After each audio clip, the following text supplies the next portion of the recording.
రాష్ట్రంలోని వివిధ ప్రాంతాల్లో ఆర్థిక కార్యకలాపాలకు ఊతమిచ్చేలా జాతీయ రాష్ట్ర రహదారుల నిర్మాణం జరగాలని ముఖ్యమంత్రి చంద్రబాబు నాయుడు దిశానిర్దేశం చేశారు. జాతీయ రహదారులు రాష్ట్రంలోని పోర్టులతో పాటు దేశంలోని వివిధ ప్రాంతాలను కనెక్ట్ చేసేలా నిర్మాణం చేపట్టాలని సూచించారు. సచివాలయంలో రహదారులు, భవనాలు, రవాణా, జాతీయ రహదారి ప్రాజెక్టులపై ముఖ్యమంత్రి చంద్రబాబు సమీక్షించారు. రాష్ట్రంలో రోడ్ల నిర్వహణ, పాత్ హోల్ ఫ్రీ రహదారులు, ఈవీ బస్సుల వినియోగం, వివిధ రాష్ట్రాలను అనుసంధానించేలా జాతీయ రహదారి ప్రాజెక్టుల నిర్మాణంపై సమీక్షలో చర్చించారు. ఈ సందర్భంగా ముఖ్యమంత్రి మాట్లాడుతూ రాష్ట్రంలో రహదారుల నిర్వహణ పటిష్టంగా ఉండాలన్నారు. మొత్తంగా 45,433 కిలోమీటర్ల మేర రోడ్లు ఉంటే వాటిల్లో ఏటా 10,238 కిలోమీటర్ల మేర నిరంతర నిర్వహణ చేయాల్సి ఉందన్నారు. ప్రజలకు రోడ్ల వల్ల ఇబ్బంది లేకుండా చూడాలని, రోడ్ల నిర్వహణ అనేది నిరంతర ప్రక్రియగా చేపట్టాలన్నారు. ఎక్కడైనా రోడ్లకు గుంతలు పడితే వాటిని వెంటనే సరిదిద్దితే ఇక ఇబ్బందులు ఉండవన్నారు. రోడ్ల నిర్వహణలో జాతీయ, అంతర్జాతీయ స్థాయిలో ఎలాంటి పద్ధతులను అవలంబిస్తున్నారనే అంశాన్ని అధ్యయనం చేయాలన్నారు. ఆర్ఎండ్బి రహదారుల మెయింటెనెన్స్ కోసం నిధుల కొరత లేకుండా చూడాలని, వివిధ ప్రాంతాల్లో భౌగోళిక పరిస్థితులను అధ్యయనం చేసి దాని ఆధారంగా రహదారుల నిర్మాణం జరగాలన్నారు.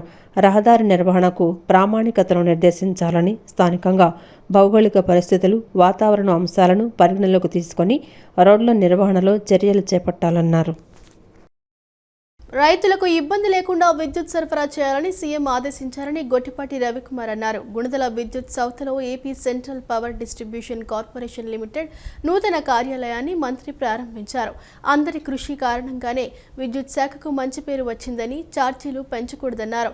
సరఫరాలో అంతరాయం ఉండొద్దని సీఎం ఆదేశించారని, చంద్రబాబు ఆదేశాల మేరకు ప్రజలకు నాణ్యమైన విద్యుత్ అందిస్తున్నామని పేర్కొన్నారు. అమరావతిలో సుమారు 30 కోట్ల వ్యయంతో నిర్మించిన ఏపీసీపీడీసీఎల్ నూతన కార్పొరేట్ కార్యాలయాన్ని రాష్ట్ర విద్యుత్ శాఖ మంత్రి గొట్టిపాటి రవికుమార్ ఘనంగా ప్రారంభించారు.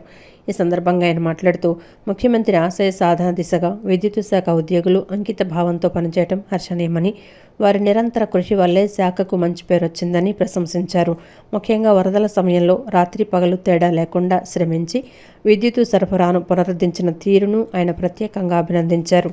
కేంద్ర ప్రభుత్వ పథకాలైన పీఎం సూర్యఘర్, కుసుమ్ వంటి వాటిని ప్రజల్లోకి తీసుకువెళ్లడంలో ఉద్యోగుల పాత్ర కీలకమని పేర్కొన్నారు. ప్రస్తుత కూటమి ప్రభుత్వం విద్యుత్ ఛార్జీలు పెంచకుండానే ప్రజలకు నిరంతరాయంగా నాణ్యమైన విద్యుత్తును అందిస్తోందని మంత్రి స్పష్టం చేశారు. రాష్ట్ర వ్యాప్తంగా లో వోల్టేజ్ సమస్యలు తలెత్తకుండా కొత్త సబ్స్టేషన్ల నిర్మాణం వేగంగా జరుగుతోందని, గతంలో ఎన్నడూ లేని విధంగా రికార్డు స్థాయిలో విద్యుత్ ఉత్పత్తి జరుగుతోందని ఆయన వెల్లడించారు. విద్యుత్ ఛార్జీలు పెంచకూడదని ముఖ్యమంత్రి ఆదేశాలకు అనుగుణంగా ప్రభుత్వం అడుగులు వేస్తోందని, ప్రభుత్వం అధికారంలోకి వచ్చినప్పటి నుండి విద్యుత్ శాఖ సేవల పట్ల ప్రజల్లో సంతృప్తి స్థాయి గణనీయంగా పెరిగిందని మంత్రి గొట్టిపాటి రవికుమార్ ఈ సందర్భంగా తెలియజేశారు. పవర్ బిల్లులు పెంచకూడదు ఈ ఉద్దేశంతో మనం ఇవాళ కార్యక్రమం పనులు చేస్తూ ఉన్నాం. అదే కాకుండా సూర్యగారు లాంటి కేంద్ర ప్రభుత్వ, రాష్ట్ర ప్రభుత్వాలు తీసుకున్న కార్యక్రమాన్ని సమర్థవంతంగా మన అధికారులు అందరూ కూడా కింద పనిచేస్తూ ఉన్నారు. చాలా పెద్ద ఎత్తున పనిచేస్తున్నారు. ఇంకా చేయాల్సిన అవసరం కూడా ఉంది ముఖ్యమంత్రి గారు ఇచ్చిన టార్గెట్ ప్రకారం. అదేవిధంగా పగలపూట పవరు రైతులకు ఇవ్వడం కోసం పీఎం కుసుమ్ కేంద్ర ప్రభుత్వం, రాష్ట్ర ప్రభుత్వం కలిసి అవి కూడా టెండర్లు అయిపోయినాయి, తొందరలోనే పనిచేస్తాం. అదేవిధంగా సబ్స్టేషన్స్ నిర్మాణం జరుగుతుంది. ఇందాక విజయానంద్ గారు చెప్పినట్టు చరిత్రలో ఎప్పుడు లేనట్టు ఇవాళ మనం పవర్ జనరేషన్ కూడా రికార్డ్ స్థాయిలో జనరేట్ చేయడం జరిగింది. దాని ద్వారా పగలపూట డే టైం ఎక్కడన్నా పవర్ తక్కువకుంటే దాన్ని కొనుక్కుంటూ ఈవినింగ్ పీక్ అవర్ని మనమే జనరేట్ చేసుకుంటూ ఎక్కడ కూడా పవర్ ఇబ్బంది లేకుండా పవర్ లాసెస్ తగ్గించుకుంటా ఎన్నో వినూత్నమైన కార్యక్రమాలు ఈ ప్రభుత్వం, మన డిపార్ట్మెంట్ అందరూ కూడా కలిసికట్టుగా పనిచేస్తున్నారు. ముఖ్యమంత్రి గారి ఆదేశాలు ఏంటంటే ఎట్టి పరిస్థితుల్లో మనం కరెంటు బిల్లు పెంచకూడదు. అంతరాయాలు ఎక్కడన్నా వచ్చినా కూడా ఎంత త్వరగా వీలైతే అంత త్వరగా అంతరాయాలను మనం తగ్గించుకుంటూ ప్రజలకు సాటిస్ఫాక్టరీ సర్వీసెస్ ఇవ్వాలనేది గౌరవ ముఖ్యమంత్రి గారు మాకు ఆదేశించడం జరిగింది. ఆ రకంగా చూసుకుంటే ఈ సమ్మర్లో మనం ముందు తీసుకున్న యాక్షన్ ప్లాన్ వల్ల, గౌరవ మంత్రి గారి ఆదేశాల వల్ల మనం దాదాపు 275 మిలియన్ యూనిట్స్ కూడా ఎటువంటి ఇబ్బంది లేకుండా అందించడం జరిగింది. అలాగే first time AP power generation కార్పొరేషన్లో ఏ యూనిట్స్ తీసుకున్నా కూడా అటు ఆర్టీపీపీ కావచ్చు, లేకపోతే వీటీపీఎస్ కావచ్చు, లేకపోతే కృష్ణపట్నం కావచ్చు, వీటినన్నింటినీ కూడా average plant load factor 85 to 90% తీసుకురావడం జరిగింది.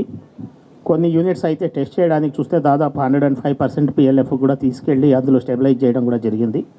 ఆ రకంగా మనకు జెన్కోలో తీసుకుంటే దగ్గర దగ్గర 6,660 మెగావాట్లు ఏదైతే ఉందో దాదాపు ఆ యావరేజ్ మీద మనం చూసుకుంటే 6,300 మెగావాట్ల వరకు మనం కంటిన్యూస్గా స్టేబుల్ సప్లై కూడా ఇవ్వడం జరిగింది. రాష్ట్రంలో క్రీడల అభివృద్ధికి రాష్ట్ర ప్రభుత్వం పెద్దపీట వేస్తుందని మంత్రి మండిపల్లి రాంప్రసాద్ రెడ్డి అన్నారు. ముఖ్యమంత్రి చంద్రబాబుతో పాటుగా యువనేత నారా లోకేష్ క్రీడల వికాసానికి ప్రోత్సాహం అందిస్తున్నారని చెప్పారు. నారా లోకేష్ నేతృత్వంలో ఆంధ్రప్రదేశ్ క్రీడాంధ్రప్రదేశ్ కావడం తథ్యమన్నారు.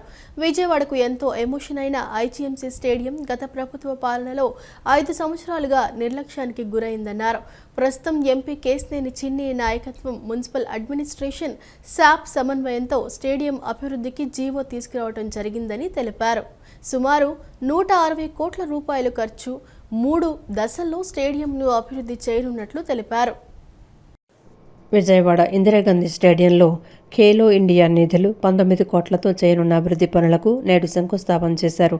రాష్ట్ర రవాణా క్రీడల శాఖ మంత్రి మండిపల్లి రాంప్రసాద్ రెడ్డి, విజయవాడ ఎంపీ కేశినేని శివనాథ్, తూర్పు ఎమ్మెల్యే గద్దె రామ్మోహన్, శాప్ చైర్మన్ అనిమిని రవినాయుడు, ఎన్టీఆర్ జిల్లా collector Lakshmisha, Vijayawada municipal commissioner Dhyanachandra, SAAP MD Bharani, chess క్రీడాకారిణి కోనేరు హంపి తదితర క్రీడాకారులు, వివిధ కార్పొరేషన్ల చైర్మన్లు అభివృద్ధి పనులకు శంకుస్థాపన చేసి భూమి పూజ చేసి శిలాఫలకాన్ని ఆవిష్కరించారు.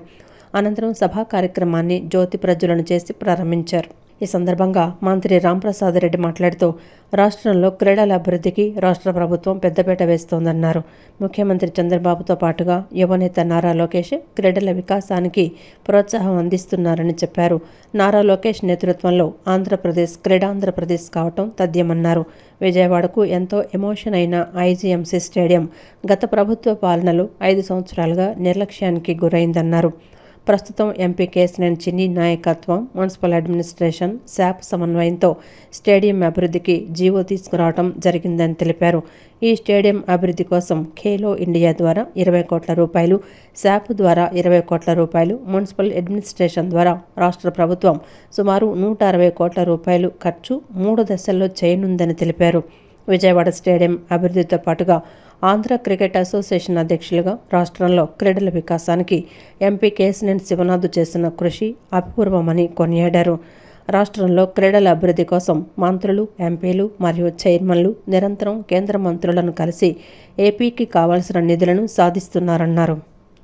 అనంతరం ఎంపీ కేశినేని శివనాథ్ మాట్లాడుతూ రాష్ట్రంలో వేగంగా అభివృద్ధి చెందుతున్న నగరంగా విజయవాడ ఉందని, రాష్ట్ర రాజధానిగా అమరావతికి శాశ్వత గుర్తింపు రావడంతో విజయవాడకు మహర్దశ పట్టనుందన్నారు.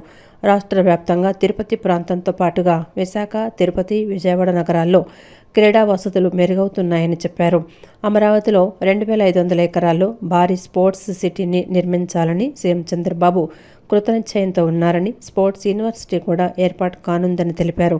మహిళా క్రీడాకారులకు ప్రోత్సాహం మరింతగా ప్రభుత్వం పెంచేలా ప్రణాళికలు రూపొందించిందన్నారు. ఈరోజు 70 కోట్ల రూపాయలు ఖేలో ఇండియా నిధులను కూడా ఈ రాష్ట్రానికి తీసుకొని రావడం, ఇదే నిధులను మా ఎంపీలు ఎవరైతే ఢిల్లీలో ఉన్నారో వాళ్ళ యొక్క సహకారంతో వచ్చే సంవత్సరం 100 నుంచి 200 కోట్లు తెచ్చే విధంగా కూడా మేమందరం కలిసికట్టుగా పనిచేస్తాం. ఈ రాష్ట్రంలో ఉన్న క్రీడాకారులకు సంబంధించిన ఇన్ఫ్రాస్ట్రక్చర్ డెవలప్మెంట్లోనే కాకుండా వాళ్ళకు కల్పించవలసిన అన్ని స్థితిగతులను మెరుగుపరిచే విధంగా ఈ ప్రభుత్వం చర్యలు తీసుకుంటుంది. అలాగే మా ఎంపీ గారు చిన్ని గారు ఇక్కడ ఉన్నారు. వారు కూడా ఈరోజు ఆంధ్ర క్రికెట్ అసోసియేషన్ చైర్మన్గా ఉండడం మాకు చాలా సంతోషంగా ఉంది. శాప్కు ఒక వెన్నుండి మేము ప్రోత్సహిస్తామని చెప్పడం మాకు ఇంకా ప్రోత్సాహాన్ని ఇచ్చింది. వారి తరపున కూడా ఈ రాష్ట్రంలో ఉన్న మౌలిక సదుపాయాల కల్పనలో వారి యొక్క పాత్ర కూడా ఉంటుందని రాబోయే కాలంలో తెలియజేసుకుంటూ సెలవు తీసుకుంటున్నా. మున్సిపల్ కార్పొరేషన్ అండ్ శాప్ ఉమ్మడిగా స్టేడియంను నిర్వర్తించే విధంగా ఒక ఎంఓయూ చేయడం జరిగింది. దీంట్లో మొదటి ఫేజ్గా 60 కోట్లు, అంటే ఫేజ్ 1లో 1A, 1B, 1C కింద డివైడ్ చేసాం. 1A కింద ఖేల్ ఇండియా నుంచి 20 కోట్లు వచ్చినాయి. 1B కింద మున్సిపల్ కార్పొరేషన్ నుంచి 20 కోట్లు రేపు రాష్ట్ర ప్రభుత్వం ద్వారా అందబోతుంది. శాప్ ద్వారా 20 కోట్లు అందబోతుంది. 60 కోట్లతో ఈ మొదటి దశలో భారీ స్టేడియంను ఏర్పాటు చేయబోతున్నాం. ఇంకొక 100 కోట్లు అవసరమైతే ఇది ఇంటర్నేషనల్ స్టేడియం అవుతుంది. ఈ 100 కోట్లు కూడా ఏర్పాటు చేయబోతున్నాం. ఇందాకే కలెక్టర్ గారికి కూడా ఒకటే విన్నవించుకున్నాం, ఇది గ్రీన్ ఎనర్జీ స్టేడియం చేద్దాం, అంతా సోలార్ ఫెన్సింగ్ సోలార్ ఇది చేద్దామంటే వారు ఒప్పుకున్నారు. కాబట్టి త్వరలో దీనికి సోలార్ ఇది కూడా చేసి, సోలార్ రూఫింగ్ కూడా చేసి గ్రీన్ స్టేడియంగా అభివృద్ధి చెందడానికి కృషి చేస్తున్నాం. ఒకటే ఇవాళ విజయవాడ అంటేనే ఎన్నో క్రీడలకి ఎన్నో మంది ఇంటర్నేషనల్ క్రీడల్లో అవకాశాలు ఉన్న క్రీడాకారులు అందరూ ఉన్నారు. ఎటువంటి తక్కువ అవకాశాలు ఉన్నాయి. ఇంత విజయవాడ నగరంలో ఉన్న ఆట గ్రౌండ్లకి స్పేస్ తక్కువ, ఉన్న స్పేస్లను ఎక్కడెక్కడ యూటిలైజ్ చేసుకోవాలని మేము ఆల్రెడీ సర్వే చేసుకుని 7-8 గ్రౌండ్స్ని ఐడెంటిఫై చేసాం. దీంట్లో క్రికెట్కు సంబంధం లేదు. త్వరలో మాకినేని బసవపున్నయ్య స్టేడియం, ఇది కృష్ణలంకలో ఒక స్కూల్ గ్రౌండ్. ఫేజ్ 1కు సంబంధించి ఇంటర్నేషనల్ ఫుట్బాల్ కోర్ట్, అదేవిధంగా సింథటిక్ ట్రాక్స్, వార్మప్ ట్రాక్, దాంతోపాటు టెన్నిస్ కోర్ట్స్, దాంతోపాటు బాస్కెట్బాల్, అదేవిధంగా అథ్లెటిక్స్ సంబంధించిన మిగతా వాటిని ఫేజ్ 1లో తీసుకొని వస్తున్నాం ఫ్లడ్ లైట్స్తో కూడా. ఫేజ్ 2లో మల్టీపర్పస్ స్టేడియంస్ ఇవన్నీ కూడా వస్తాయి. ఫేజ్ 3కి సంబంధించి ఏదైతే ఉందో నేషనల్ ఎక్సలెన్సీ సెంటర్కి కావాల్సిన ఏవైతే ఇన్ఫ్రాస్ట్రక్చర్ ఉందో అది ఫ్రంట్ వస్తుంది ఐజీఎంసీకి. అంటే దక్షిణాది రాష్ట్రాలకి ఐజీఎంసీ స్టేడియం తలమానికం కాబోతోంది. ఒక పక్క మున్సిపల్ డిపార్ట్మెంట్, కేంద్ర ప్రభుత్వం సహకారం, శాప్ ముగ్గురు కొలాబరేట్ అయ్యి దీని డెవలప్మెంట్కి శ్రీకారం చుట్టాం. ఈ భూమి పూజ కార్యక్రమం కూడా మీరు చూశారు. ఒక పక్క మా క్రీడాకారుల ధ్యేయంతో మేము పనిచేస్తున్నాం.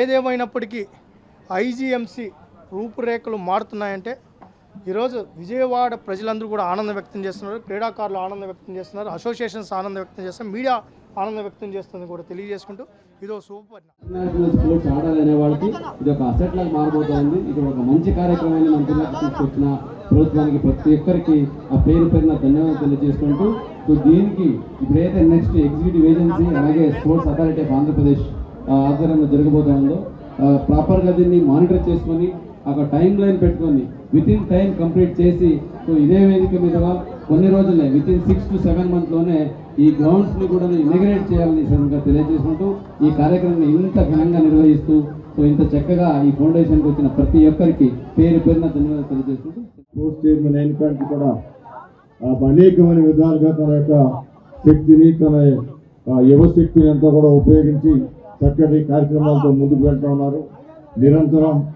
నిరంతరం పేపర్లో ఉంటూ ప్రతి కార్యక్రమానికి అటు ముఖ్యమంత్రి గారికి, లోకేష్ బాబు గారికి, మరి కూటమి ప్రభుత్వానికి అతి చేరువుగా అనేకమైన కార్యక్రమాలకి చొరవ తీసుకుని మరి స్పోర్ట్స్ క్రీడాకారులకి పొందవలసిన బెనిఫిట్స్ ఇవన్నీ కూడా ఎంతో చొరవగా ముందుకు వెళ్తున్న రవినాయుడు గారికి మనస్ఫూర్తిగా నేను అభినందనలు తెలియజేస్తూ, మరి ఈ స్టేడియంని బాగా అభివృద్ధి పరచాలని చెప్పి మరి అనేక మంది క్రీడాకారులకి ఇంకా నిలయం కావాలని చెప్పి మనస్ఫూర్తిగా కోరుకుంటూ, మరి ఈ కార్యక్రమంలో నాకు కూడా భాగస్వామ్యం ఇచ్చినందుకు మనస్ఫూర్తిగా అందరికీ కృతజ్ఞతలు తెలియజేస్తూ సెలవు తీసుకున్నాను. జై హింద్. ఈ అవకాశాన్ని మనందరం కూడా ఉపయోగించుకోవాలి. క్రీడలు అంటే మన జీవితంలో ఒక భాగంగా ఉండాలి. క్రీడలు అన్నది మనం ప్రొఫెషనల్స్ అవ్వచ్చు, but it should be a part of our life to lead a very successful and అంటే మనం చదువుకునేటప్పుడు ఒక స్ట్రెస్ ఫీల్ అవుతాం, దాని నుండి రిలీఫ్ అవ్వాలంటే కనుక క్రీడలు మనకి ఎంతో అవసరం.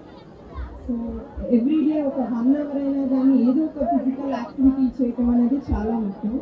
అండ్ ప్రొఫెషనల్స్ కావాలనుకున్నప్పుడు యువత పారిశ్రామికవేత్తలుగా ఎదిగి మరింత మంది నిరుద్యోగ యువతకు ఉపాధి కల్పించాలని మంత్రి ఎస్ సవిత పిలుపునిచ్చారు. ప్రతి ఇంటి నుంచి ఒకరిని పారిశ్రామికవేత్తగా తీర్చిదిద్దాలన్నది సీఎం చంద్రబాబు లక్ష్యమన్నారు. పరిశ్రమల స్థాపనకు ముందుకొచ్చే ఔత్సాహిక పారిశ్రామికవేత్తలకు తమ ప్రభుత్వం అన్ని విధాలా ప్రోత్సహిస్తుందని తెలిపారు. ఎన్నికల్లో హామీ ఇచ్చిన విధంగా 2029 నాటికి 20 లక్షల ఉద్యోగాల కల్పనే లక్ష్యంగా పనిచేస్తున్నామన్నారు. కూటమి ప్రభుత్వం ఏర్పడిన కేవలం 22 నెలల కాలంలోనే ఏపీకి 25 లక్షల కోట్లకు పైగా పెట్టుబడులు వచ్చాయన్నారు. ఆచార్య నాగార్జున యూనివర్సిటీలోని డాక్టర్ హెచ్ఎస్ డైక్మన్ ఆడిటోరియంలో నిర్వహించిన ఎంఎస్ఎంఈ పార్కుల్లో ఏడబ్ల్యూఎస్ వర్గీయులకు అవకాశాలపై ఒకరోజు అవగాహన సదస్సును నిర్వహించారు. ఈ కార్యక్రమంలో పాల్గొన్న మంత్రి సవిత జ్యోతి ప్రజ్వలన చేసి ప్రారంభించారు. అనంతరం ఆమె మాట్లాడుతూ ఎంఎస్ఎంఈ పార్కుల్లో చిన్న మధ్య తరహా పరిశ్రమల ఏర్పాటుపై అగ్రకులాల్లో ఆర్థికంగా వెనుకబడిన వర్గాలకు చెందిన ఈడబ్ల్యూఎస్ వర్గీయులకు అవగాహన సదస్సు నిర్వహించడం అభినందనీయమన్నారు. ఈడబ్ల్యూఎస్ వర్గీయులకు మేలు కలుగు చేసేలా కూటమి ప్రభుత్వం చర్యలు తీసుకుంటోందన్నారు. ఇంతకుముందు ప్రకృతి వ్యవసాయంతో ఎలా లాభాలు ఆర్జించవచ్చో అవగాహన సదస్సు నిర్వహించారన్నారు. ఇప్పుడు ఉపాధి కల్పనపై మరో అవగాహన సదస్సు నిర్వహించడం అభినందనీయమన్నారు. ఈడబ్ల్యూఎస్ వర్గీయుల పేదరికాన్ని పారదోలడానికి కూటమి ప్రభుత్వానికున్న చిత్తశుద్ధికి ఇది నిదర్శనమన్నారు. దేశ పారిశ్రామిక రంగంలో ఏపీని అగ్రగామిగా నిలబెట్టడానికి CM Chandrababu, deputy CM Pawan Kalyan, మంత్రి నారా లోకేష్ రేయింబవళ్లు కృషి చేస్తున్నారని మంత్రి సవిత వెల్లడించారు. రాష్ట్ర వ్యాప్తంగా అన్ని నియోజకవర్గాల్లోనూ ఎంఎస్ఎంఈ పార్కులు ఏర్పాటు చేస్తున్నామన్నారు. ఈ పార్కుల్లో పరిశ్రమలు ఏర్పాటు చేసే పెట్టుబడిదారులకు ప్రభుత్వం అన్ని విధాల సహాయ సహకారాలు అందజేస్తోందన్నారు. తక్షణ అనుమతులకు చర్యలు తీసుకుంటోందన్నారు. ఎంఎస్ఎంఈ పార్కుల్లో చిన్న మధ్య తరహా పరిశ్రమల ఏర్పాటుకు ముందుకొచ్చే ఈడబ్ల్యూఎస్ సామాజిక వర్గీయులకు బీసీ సంక్షేమ శాఖ ద్వారా అండగా నిలుస్తామన్నారు. ఆసక్తి కలిగిన యువత డిపిఆర్లతో ముందుకొస్తే చిన్న మధ్య తరహా పరిశ్రమల ఏర్పాటుకు సబ్సిడీ రుణాలు, ఉత్పత్తులపై అవగాహన కల్పిస్తామని మంత్రి సవిత తెలిపారు. నిజంగా రేపటి తరం ఎంటర్‌ప్రెన్యూర్‌గా తయారయ్యి 10 మందికి ఎంప్లాయ్మెంట్ ఇవ్వబోతున్న మరియు యూత్ అందరికీ కూడా wish you all the best కూడా తెలియజేస్తున్నాం. నిజంగా చాలా సంతోషంగా ఉంది. ఎందుకంటే మన విజనరీ లీడర్ మాన్యశ్రీ ముఖ్యమంత్రి చంద్రబాబు నాయుడు గారు కోరుకుంటుండేది వన్ ఫ్యామిలీ వన్ ఎంటర్‌ప్రెన్యూర్ ఖచ్చితంగా ఆంధ్రప్రదేశ్ భారతదేశంలోనే నంబర్ 1గా ఉండాలి. భారతదేశంలో ఆంధ్రప్రదేశ్ నంబర్ 1గా ఉండాలి అంటే వన్ ఫ్యామిలీ వన్ ఎంటర్‌ప్రెన్యూర్ ఖచ్చితంగా తయారు కావాలి. తయారు కావడానికి మరి మనం పునాదులు వేయాలి. మరి ఈ కూటమి ప్రభుత్వం ఎల్లవేళలా ఏ విధంగా అయితే ఎంటర్‌ప్రెన్యూర్‌గా తయారు కావాలనుకుంటే మామూలుగానే పెద్ద పెద్ద ఇండస్ట్రీస్ చూసి మనం కూడా ఇలా తయారు కావాలి అని కలలు కంటూ ఉంటాం.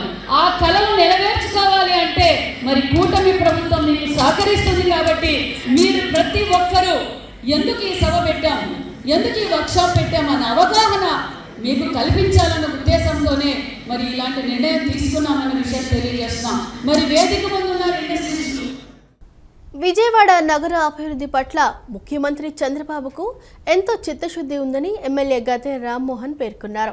ఇందులో భాగంగా ఆటోనగర్ పరిసర ప్రాంతాల మార్గాన్ని సుగమం చేసేందుకు 105 కోట్ల రూపాయల నిధులు కేటాయించి రోడ్లను అభివృద్ధి చేస్తున్నారని వెల్లడించారు.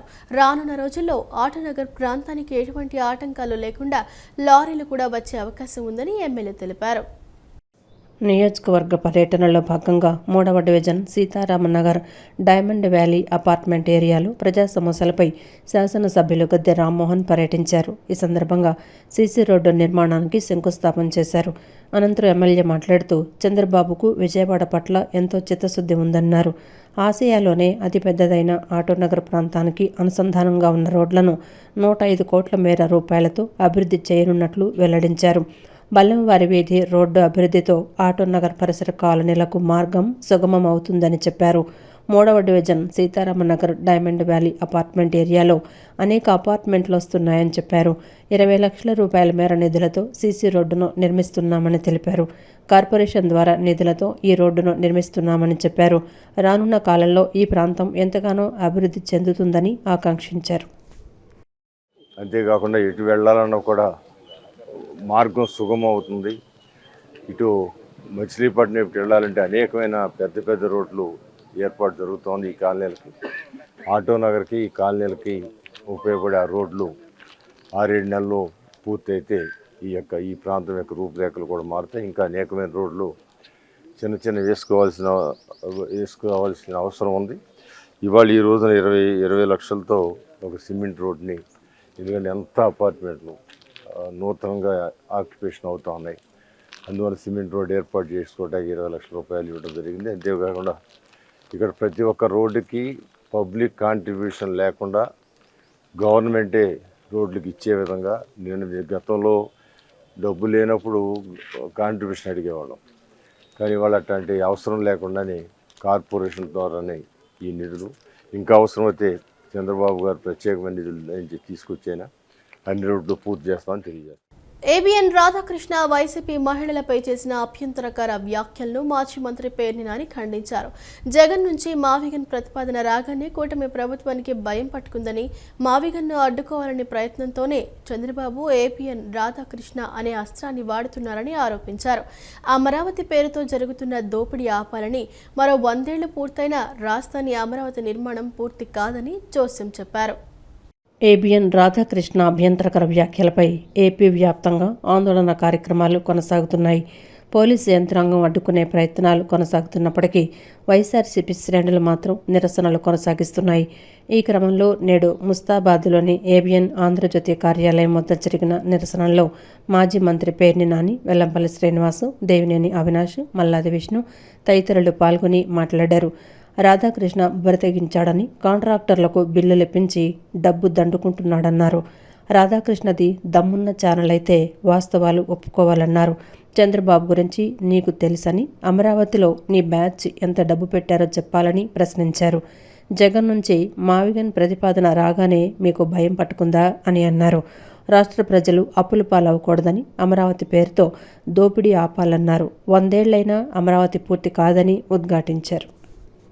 మచిలీపట్నం, విజయవాడ, గుంటూరు మధ్యలో, తెనాలి మధ్యలో పెట్టండి మావిగన్, దాన్ని నేను పెట్టా, నీకు నచ్చదో ఇంకో పేరు పెట్టుకోమన్నాడు. అయ్యొదిలేసేసి వాటి గురించి చెప్పే సినిమా లేదా నీకు రాధాకృష్ణ? జగన్మోహన్ రెడ్డి గారు ఇచ్చినటువంటి కాన్సెప్ట్ లేదా ఆయన చెప్పినటువంటి సూత్రం, ఆయన చెప్పిన సలహా తప్పుడు సలహా అయితే నిరూపించు చేతనైతే. మనకేమో చదువు లేదు, సంధ్య లేదు. చదువు సంధ్య లేక ఇట్లా బూతులు మాట్లాడటం, వైఎస్ఆర్ కాంగ్రెస్ పార్టీ వాళ్ళ భార్యల గురించి మాట్లాడటం. మరి నువ్వు ఇన్నాళ్ళు చేసిందేంటి?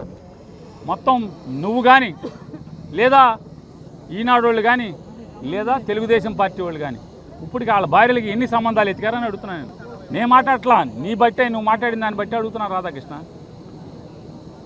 నీలాంటి వ్యక్తులు హైదరాబాద్లో పడుకుని, హైదరాబాద్లో సంపాదించుకుంటా, హైదరాబాద్లో ఆస్తులు కూడబెట్టుకుంటా, హైదరాబాద్లో కూర్చుని ఏబిఎన్ మీద, పేపర్ మీద వ్యాపారం చేసి దండుకుంటున్నటువంటి నీకు ఇవాళ వైఎస్ఆర్ కాంగ్రెస్ పార్టీ వాళ్ళని నీచంగా మాట్లాడినందుకు డిమాండ్ చేస్తున్నాం. వైఎస్ఆర్ కాంగ్రెస్ పార్టీ నాయకులు మహిళల్ని కించపరిస్తే మీరు నిన్న శాంతియుతంగా నిరసన కార్యక్రమం చేస్తున్న మా వాళ్ళ మీద ఏదో రౌడీలని, గుండాలని చెప్పి ఒక అబద్ధపు ప్రచారం చేస్తున్నారే, ఇంతకన్నా సిగ్గుమాలిన చర్య ఉందా అని చెప్పి చెప్తున్నాం. మీకు దమ్ము ధైర్యం ఉంటే డిబేట్కి రండి. మేము చెప్పిన మావిగన్ ప్రపోజల్ ఏ విధంగా జనాలకు ఉపయోగపడుతుందో మేమందరం గారు మేము చెప్తాం. మీ అమరావతిలో 2 లక్షల కోట్లు అంటున్నారు, అవినీతి అంటున్నారు, స్కీములు, స్కాములతో ఈరోజు మీరు ముందుకు వెళ్తున్నారు.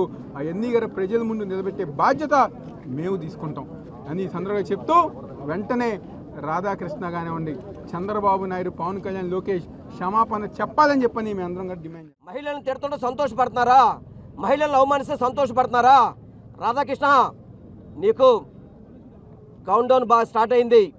నువ్వు ఇదే పందాలో కనుక జరిగితే ఆంధ్ర రాష్ట్రంలో మీ ఏబిఎన్ ఛానల్ అనేది కనపడదు. ఇది హెచ్చరిక. ఇది మళ్ళీ కనుక మీరు ఇదే విధంగా మాట్లాడాలని ప్రయత్నం చేస్తే మహిళా లోకమంతా కూడా ఏబిఎన్ని బ్యాన్ చేస్తుంది. ఇప్పటికైనా సిగ్గు తెచ్చుకొని తప్పు అయిపోయిందని చెప్పని క్షమాపణ చెప్పాలని మేము డిమాండ్ చేస్తున్నాం.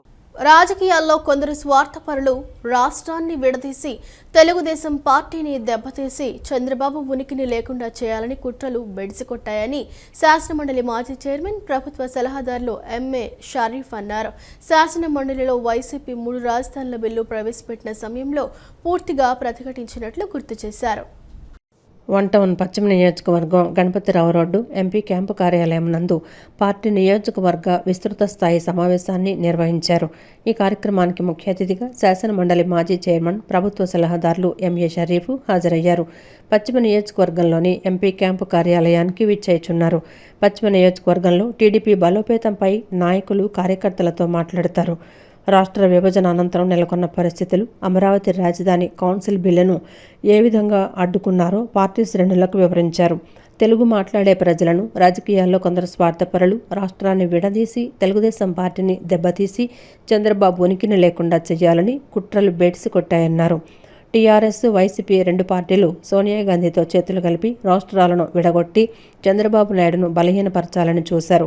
రాజధాని రాష్ట్రంగా మిగిలిపోయి ఏ దిక్కులేని విభజిత ఆంధ్రప్రదేశ్ చంద్రబాబు ఒక్కరే గాడిని పెడతారని ఆలోచనతో రాష్ట్ర ప్రజలంతా చంద్రబాబుకి 2014లో పట్టం కట్టిన విషయాన్ని ప్రతి ఒక్కరూ గమనించాలని కోరారు. 2019 ఎన్నికల్లో ఒక్క ఛాన్స్ ఇవ్వండని రాష్ట్ర ప్రజలను నమ్మబలికి అధికారంలోకి వచ్చిన జగన్మోహన్ రెడ్డి 3 రాజధానుల పేరిట 3 ముక్కల ఆటలు ఆడారని షరీఫ్ విమర్శించారు. లెక్క అప్పచెప్పాలి కాబట్టి ఆ అల్లాకి భయపడి మేము న్యాయబద్ధంగా 29 మందిలో 27 మంది మరి అమరావతిని డిజైన్ చేశారు. ఈ తీర్మానం, ఒక తీర్మానం పెట్టి ఈ బిల్లుని డిజైన్ చేస్తున్నా ఉన్నారు. ఆ తర్వాత బిల్లు మీద చర్చ జరిగినప్పుడు సెలక్షన్ కమిటీకి పంపించమన్నారు. 27 మంది శాసన మండలి సభ్యులు సెలక్షన్ కమిటీకి పంపించమని వాళ్ళు నోటీస్ ఇచ్చింది, ఆమోదించాలా? 9 మంది శాసన మండలి సభ్యులు దాన్ని వ్యతిరేకించండి అని చెప్పింది, దాన్ని ఆమోదించాలంటే రూల్ ప్రకారంగా, చట్ట ప్రకారంగా, శాసన మండలిలో ఉన్న విధాన పరంగా న్యాయబద్ధంగా ఆలోచిస్తే 27 మంది సభ్యులు నోటీస్ ఇచ్చిన దాని ప్రకారంగా చేయాలి. కాబట్టి ఆ రకంగా చేశాం తప్ప వేరే రకంగా పరిస్థితి లేదని ఆనాడు ఖరాఖండిగా చెప్పడం జరిగిన విషయాన్ని కూడా స్పష్టంగా గమనించాలి. అందరి మనసులో, ఇక్కడ కూర్చున్న ప్రతి వ్యక్తి మనసులో ఉన్నమాట, భారతదేశపు అత్యున్నత చట్టసభ, లోక్సభ రాజ్యసభ 2 ఉంటాయి. పెద్దల సభ అంటాం రాజ్యసభకు. అటువంటి పెద్దల సభకు 100కు 100% అర్హులు, 100కు 100% పార్టీకు న్యాయం చేసే నాయకులు, ఆ చట్టసభకు అర్హులు, రాజ్యసభకు పంపే అర్హులు ఎవరైనా ఉన్నారంటే మన అందరి దృష్టిలో అహ్మద్ షరీఫ్ గారని మీ అందరి ముందు తెలియజేస్తున్నాను. వైసీపీ ప్రభుత్వం అన్న క్యాంటీన్లను నిర్వీర్యం చేసి ప్రజలను అనేక ఇబ్బందులకు గురిచేశారని టీడీపీ యువనేత బోండా సిద్ధార్థ తెలిపారు. కూటమి ప్రభుత్వం వచ్చాక, చంద్రబాబు ముఖ్యమంత్రి అయ్యాక బోండా ఉమామహేశ్వరరావు సెంట్రల్ నియోజకవర్గం ఎమ్మెల్యే అయిన తర్వాత మూసివేసిన ప్రతి అన్న క్యాంటీన్లను ప్రారంభించామని, కొత్త వాటిని కూడా ఏర్పాటు చేశారన్నారు.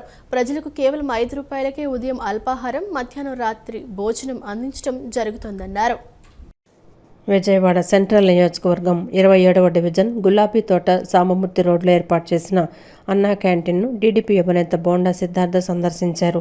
టీడీపీ నుంచి అన్నా క్యాంటీన్కు నూతనంగా ఏర్పాటైన కమిటీ సభ్యులను సత్కరించి బాధ్యతలు అప్పగించారు. అనంతరం ఆయన మాట్లాడుతూ విజయవాడ సెంట్రల్ నియోజకవర్గంలో ప్రభుత్వ వైపు ఎమ్మెల్యే బోండా ఉమా సహకారంతో అనేక చోట్ల అన్నా క్యాంటీన్లు ఏర్పాటు చేశామని అన్నారు. 27వ డివిజన్ గులాబీ తోటలో మల్లంపల్లి సురేష్కు స్థానికంగా ఉన్న అన్నా క్యాంటీన్ చైర్మన్గా బాధ్యతలను ఎమ్మెల్యే బోండా ఉమా అప్పగించారని చెప్పారు. గత వైసీపీ ప్రభుత్వంలో ప్రారంభించిన అన్నా క్యాంటీన్లు అన్నీ కూడా నిర్వీర్యం చేసి ప్రజలను అనేక ఇబ్బందులకు గురిచేశారన్నారు. కూటమి ప్రభుత్వం వచ్చాక, చంద్రబాబు ముఖ్యమంత్రి అయ్యాక బోండా ఉమామహేశ్వరరావు సెంట్రల్ నియోజకవర్గ ఎమ్మెల్యే అయిన తర్వాత మూసివేసిన ప్రతి అన్నా క్యాంటీన్లను ప్రారంభించామని, కొత్తగా వాటిని కూడా ఏర్పాటు చేశారన్నారు. ప్రజలకు కేవలం 5 రూపాయలకే ఉదయం అల్పాహారం, మధ్యాహ్నం రాత్రి భోజనం అందించడం జరుగుతోందన్నారు. ఎంతమంది వస్తే అంతమందికి భోజనం పెడుతున్నామని, నాణ్యతకు పెద్దపీట వేయటం జరుగుతోందన్నారు. రాబోయే రోజుల్లో మరిన్ని అన్నా క్యాంటీన్లు ప్రారంభించడం జరుగుతుందని చెప్పారు. ఈ సందర్భంగా నవనీతం సాంబశివరావు మాట్లాడుతూ విజయవాడ సెంట్రల్ నియోజకవర్గంలో 2014 నుంచి 2019 మధ్యలో ఏర్పాటు చేసిన 4 అన్నా క్యాంటీన్లను కూటమి ప్రభుత్వం ఏర్పడిన తర్వాత పునఃప్రారంభించడం జరిగిందన్నారు. అదనంగా మరో 4 అన్నా క్యాంటీన్లు ఏర్పాటు చేయడానికి సంసిద్ధంగా ఉన్నట్లు తెలిపారు. ఇంకా అనేక చోట్ల అన్నా క్యాంటీన్లు ఓపెన్ చేసే దిశలోనే ఎమ్మెల్యే బోండా ఉమా గారు కూడా పనిచేస్తున్నారని ఈ సందర్భంగా తెలియజేసుకుంటూ ఇక్కడ ఈరోజు రావడం చాలా సంతోషకరం. మరొక్కసారి కష్టపడి పనిచేసే ప్రతి కార్యకర్తకి కూడా గుర్తింపు ఉంటుంది అన్నదానికి నిదర్శనం చేసి చూపించిన నేత బోండా ఉమా గారు. ఆ రోజు ప్రతిపక్షంలో ఉన్నప్పుడు ఆయనతో పాటు అడుగులు అడుగేసి ఎన్నో ఇబ్బందులు కష్టాలను ఎదుర్కొన్న కార్యకర్తలు అందరికీ కూడా గౌరవం పదవులు ఇప్పించి ఆర్థికంగా రాజకీయంగా ఆదుకున్న నేత ఆయన. కాబట్టి తప్పనిసరిగా ఒక మంచి పోస్ట్లో ఈరోజు మల్లపల్లి సురేష్ గారిని కూర్చోబెట్టినందుకు బోండా ఉమా గారికి కూడా స్థానికంగా ఉన్న నాయకత్వం అంతా కూడా అభినందనలు తెలియచేయడం చాలా ఆనందకరం.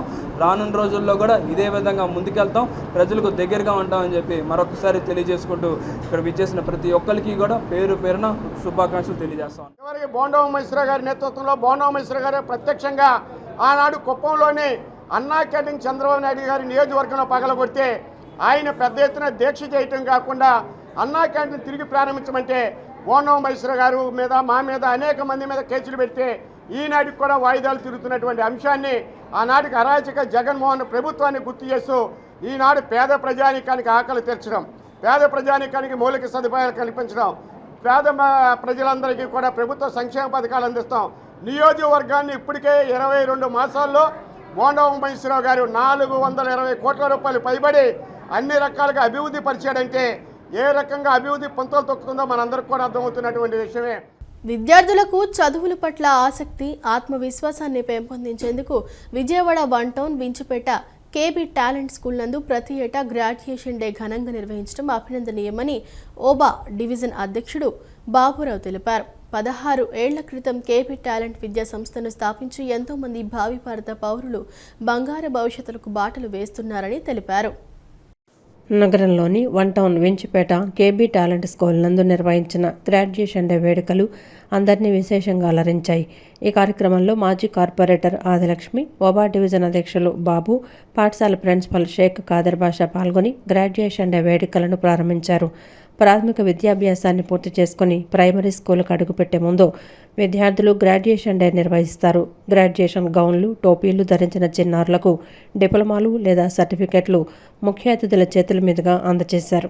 ఈ సందర్భంగా ఓబా డివిజన్ అధ్యక్షుడు బాబు, పాఠశాల ప్రిన్సిపల్ షేక్ ఖాదర్ బాషాలు మాట్లాడుతూ విద్యార్థులకు చదువుల పట్ల ఆసక్తి, ఆత్మవిశ్వాసాన్ని పెంపొందించేందుకు Vijayawada one town Vinchipeta KB talent school నందు ప్రతి ఏటా గ్రాడ్యుయేషన్ డే ఘనంగా నిర్వహించడం అభినందనీయమన్నారు. 16 సంవత్సరాల క్రితం విద్యా సంస్థను స్థాపించి ఎంతోమంది భావి భారత పౌరులుగా భవిష్యత్తు తీర్చిదిద్దుతున్నారని కొనియాడారు. ఈ ఏడాది 10వ తరగతి పబ్లిక్ పరీక్షా ఫలితాల్లో 100కు 100% మార్కులు సాధిస్తారని ధీమా వ్యక్తం చేశారు. అన్ని చూసి బాగా క్రమశిక్షణ పెంచితే వాళ్ళు పెద్దలుగా క్రమశిక్షణ ఉంటారు. ఇప్పుడే మనం ఇలా చెప్తున్నాం పిల్లలు క్రమశిక్షణ వాళ్ళు కొంతమంది ఎలా అంటారు పిల్లలు ఇది ఏదో ఒకటి. మా బాబు కూడా అప్పుడప్పుడు అలా అంటే అది కాదు బాబు ఇది కాదు బాబు ఏదో బతుకులాడో ఏదో ఇప్పించి పంపిస్తా ఉంటాం. మీరు కూడా అంతే పిల్లల్ని అసలు ఒక్క రోజు కూడా స్కూల్ వదలకూడదు. స్కూల్ ఉందంటే రావాలా. మాకు ఎలా ఉంటుందంటే చూడండి ఎల్కేజీ బాబు అనుకోండి జూన్లో స్టార్ట్ అవగానే ABC రోజు కూడా నేర్పిస్తాం. మీరు అందులో 15 రోజులు స్కూల్ నడుస్తుంది అనుకోండి, మీరు 10 రోజులు రాలేదు అనుకోండి 10 ABCలు రావుగా. పిల్లడు వెనకబడిపోతాడు. అక్కడ వెనకబడింది అలా వెనకబడుతూ ఉంటాడు.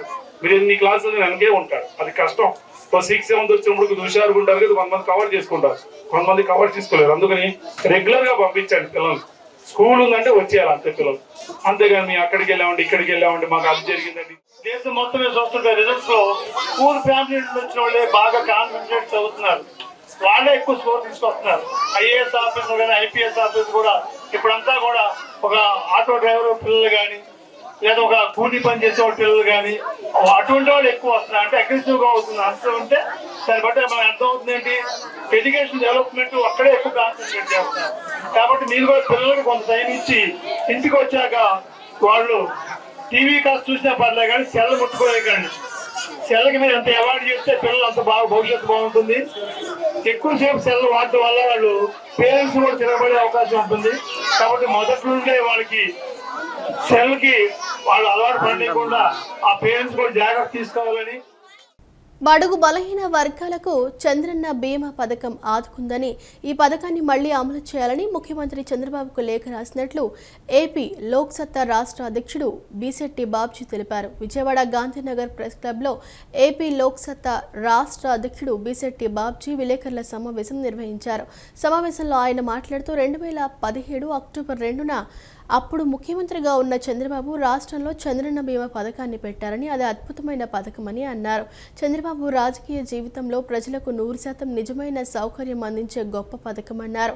18 నుంచి 50 సంవత్సరాల లోపు వారికి సాధారణ మరణానికి 2 లక్షల రూపాయలు, ప్రమాదవశాత్తు మరణిస్తే 5 లక్షల రూపాయలు, ప్రమాదంలో పాక్షికంగా దెబ్బలు తగిలితే 2.5 లక్షల రూపాయలు, సంపూర్ణంగా దెబ్బలు తగిలితే 5 లక్షల రూపాయలు అప్పట్లో ప్రకటించారన్నారు. 51 నుంచి 60 సంవత్సరాల లోపు వారికి చనిపోతే వెంటనే 20,000 రూపాయలు, తర్వాత ప్రమాద బీమా ఇచ్చేవారన్నారు. 60 నుంచి 70 ఏళ్ల వారికి ప్రమాద బీమా ప్యాకేజీ ఇచ్చారన్నారు. చనిపోయిన వెంటనే మట్టి ఖర్చులు ఇచ్చారని తెలిపారు. తెల్ల కార్డు ఉన్న వారందరికీ టీడీపీ ప్రభుత్వంలో అమలు చేశారని, వైసీపీ ప్రభుత్వం వచ్చిన తర్వాత కుటుంబ పెద్ద ఒకరికి అది అమలు చేశారన్నారు. గత ప్రభుత్వం పట్టించుకోక బీమా కంపెనీలు బీమా ఇవ్వక ఆ పథకం ఎత్తేశారన్నారు. అది చంద్రన్న బీమా వైఎస్ఆర్ బీమాగా మార్చారు. ఆ వైఎస్ఆర్ బీమా అయిన తర్వాత అంచెలంచెలుగా ఈ స్కీమ్ని ఎత్తిపడేశారు. ఈరోజు నేను చంద్రబాబు నాయుడు గారిని కోరుతున్నాను, అయ్యా బడుగు బలహీన వర్గాలు లక్షలాది కుటుంబాలకి ఈ స్కీమ్ చాలా ఆదరణ ఇచ్చింది. ఈ స్కీమ్ ఆదుకుంది. ఈ స్కీమ్ వల్ల మనిషి చచ్చిపోతే మట్టి ఖర్చుల కోసం మీరు ఇచ్చిన 5,000, 10,000 చాలా ఉపయోగపడ్డాయి. మీరు ఇచ్చినటువంటి 20,000 ఉపయోగపడ్డాయి, 2 లక్షలు ఉపయోగపడ్డాయి. ప్రమాదం జరిగితే వెంటనే ఇచ్చిన డబ్బులు ఉపయోగపడ్డాయి. దయచేసి మీరు లక్షల కోట్ల రూపాయలతో ఇగో అభివృద్ధి చేసాం, ఇంత ఖర్చు పెట్టామని అనే కదా తిరిగి చంద్రన్న బీమాని ఇంప్లిమెంట్ చేయాలి, పునర్వ్యవస్థీకరించాలి. మళ్ళీ పునఃప్రతిష్ఠించాలి అని చెప్పి లోక్సత్తా రాష్ట్ర అధ్యక్షుడిగా ఈరోజు గౌరవ ముఖ్యమంత్రి గారికి ఒక లేఖ రాసాం. మేము కోరుతున్నాం చంద్రబాబు నాయుడు గారిని, బడుగు బలహీన వర్గాలకి ఎంతో ఆదరణ లభించే ఈ గొప్ప పథకాన్ని తిరిగి మళ్ళా పునరుద్ధరించాలని లోక్సత్తా రాష్ట్ర అధ్యక్షుడిగా నేను కోరుతున్నాను. మన భారతదేశంలో ఉండే వాతావరణ కాలుష్యంలో 50% కాలుష్యం వాహనాల నుంచి వచ్చే పొగ వల్లే వస్తుందని మారగాని రామారావు అన్నారు.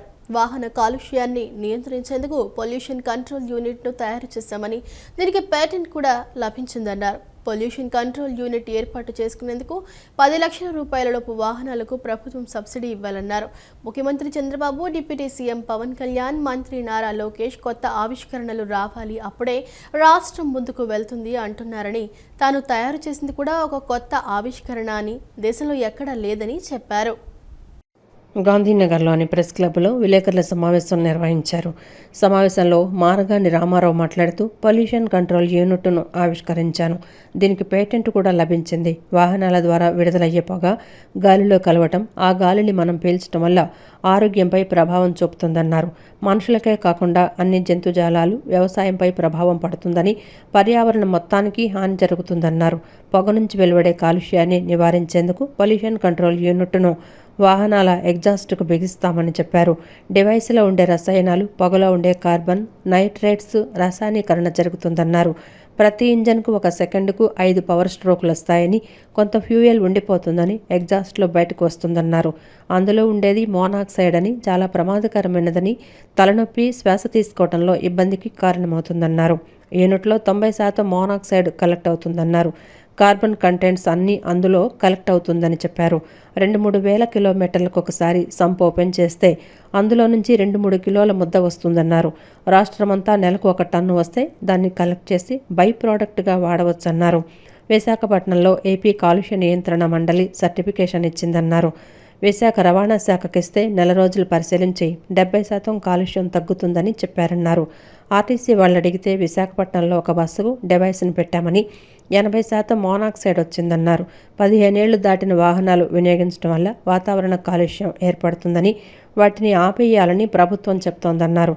అటువంటి వాహనాలకు ఈ యూనిట్ని బిగిస్తే BS4 స్టాండర్డ్స్ వస్తాయన్నారు. ఓ 10 రోజులు 3000 కిలోమీటర్లు తిని రోజు 300 తిరుగుతుంది. ఆ తర్వాత మళ్ళా చేసాం, సేమ్ రిజల్ట్ అదే వచ్చింది.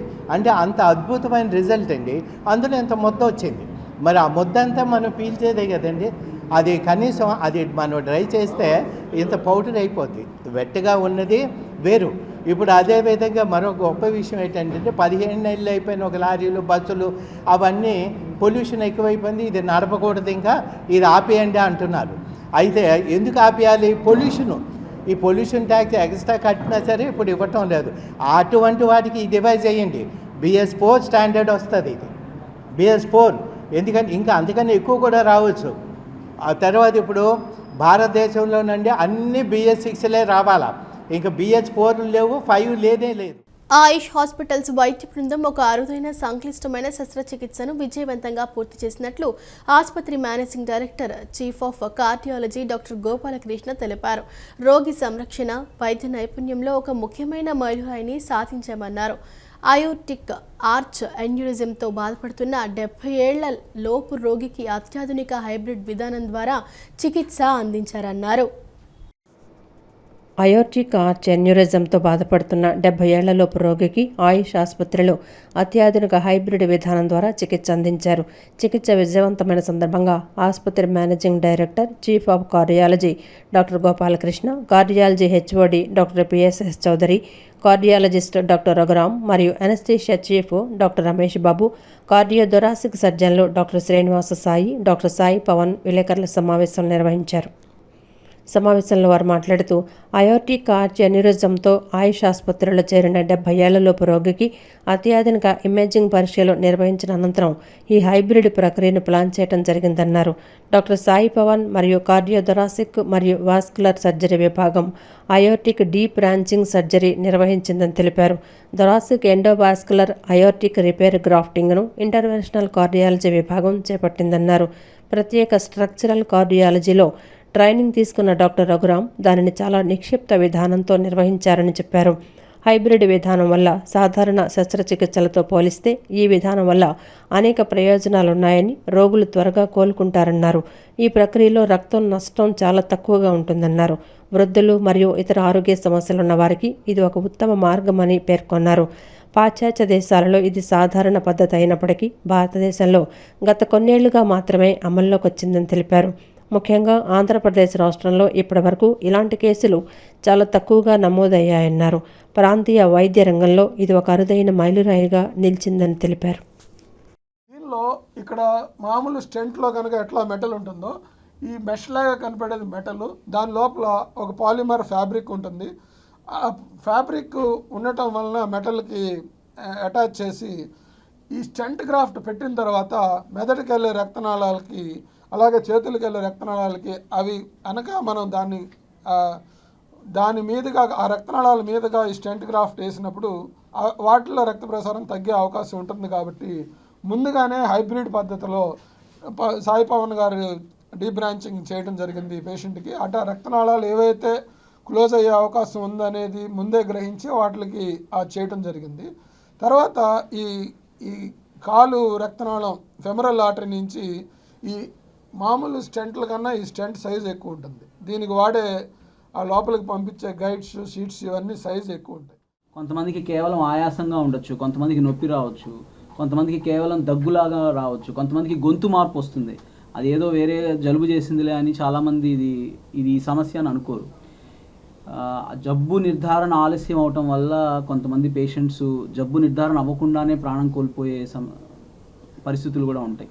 సో ఇందులో ఈ రకమైన సమస్యల్లో చాలా ముఖ్యం టైంకి జబ్బు నిర్ధారణ జరగటం. దానికి తోడు ఇవి దురదృష్టవశాత్తు కొంచెం ఖరీదైన వైద్యాలు, అందరికీ అందుబాటులో ఉండవు. అయితే ఏంటంటే ఎక్కువ అవేర్నెస్ పెరిగి ఎక్కువ మందికి తెలిసి చేయించుకోగలిగితే కంపెనీస్ కూడా ఫ్యూచర్లో కాస్త వాటి యొక్క ప్రైసెస్ అవి తగ్గటానికి, ఎక్కువ మంది ప్రజలకి అందుబాటులోకి రావడానికి కూడా అవకాశం ఉంటుంది. ఈ వార్త ఇంతటితో సమాప్తం. మరో బులెటిన్తో మళ్ళీ కలుద్దాం. అంతవరకు సెలవు. నమస్కారం.